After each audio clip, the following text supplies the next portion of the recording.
Hi friends, welcome to my YouTube channel. ನಾನಿವತ್ತು ಸಾಂಬಾರು ಪುಡಿ ಮಾಡೋದು ಹೇಗೆ ಅಂತ ತೋರಿಸ್ತಾ ಇದ್ದೀನಿ.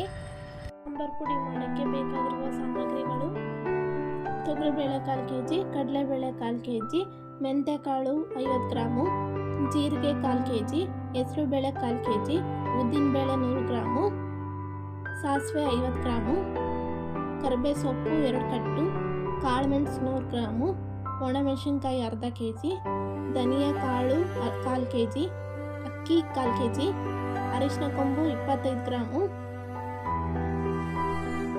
ಟೋಟಲ್ 2.5 kg ಸಾಂಬಾರು ಪುಡಿ ಮಾಡ್ತಾ ಇದ್ದೀವಿ. ಈಗ ಖಾರಕ್ಕೆ ತಕ್ಕಂತೆ ಒಣಮೆಣಸಿನ್ಕಾಯಿನ ಹಾಕೊಳ್ಬೋದು.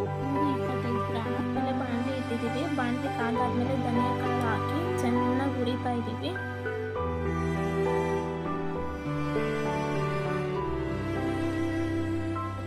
ಸಣ್ಣ ಪುಡಿ ಮಾಡಿಕೊಂಡು ಅದು ಕೂಡ ಬಾಣಲೆಯಲ್ಲಿ ಹುರ್ಕೊತಾ ಇದ್ದೀವಿ.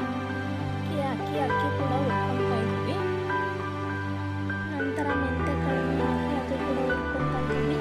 ನಂತರ ಕಾಳುಮೆಣಸು ಹಾಕಿ ಅದು ಹುರ್ಕೋಬೇಕು. ಹಾಕಿ ಅದು ಕೂಡ ಹುರ್ಕೋಬೇಕು. ಸಾಸಿವೆ ಹಾಕಿ ಅದು ಹುರ್ಕೊತಾ ಇದ್ದೀವಿ. ಬೇಳೆ ಹಾಕಿ ಹುರಿತಾ ಇದ್ದೀವಿ.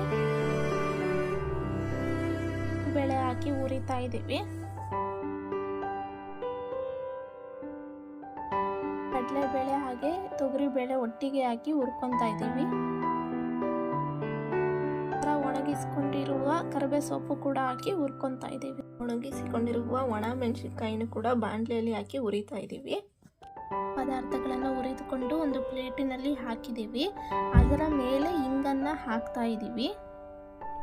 ಎಲ್ಲಾನು ಮಿಕ್ಸ್ ಮಾಡಿ ಒಂದು ಕವರ್ನಲ್ಲಿ ಹಾಕಿಕೊಂಡು ಮಿಷಿನ್ಗೆ ಹೋಗಿ ರುಬ್ಕೊಂಡು ಬರ್ತೀವಿ. ಈಗ ನೋಡಿ, ಸಾಂಬಾರು ಪುಡಿ ತರಿಯಾಗಿ ಕಾಣ್ತಿದೆ.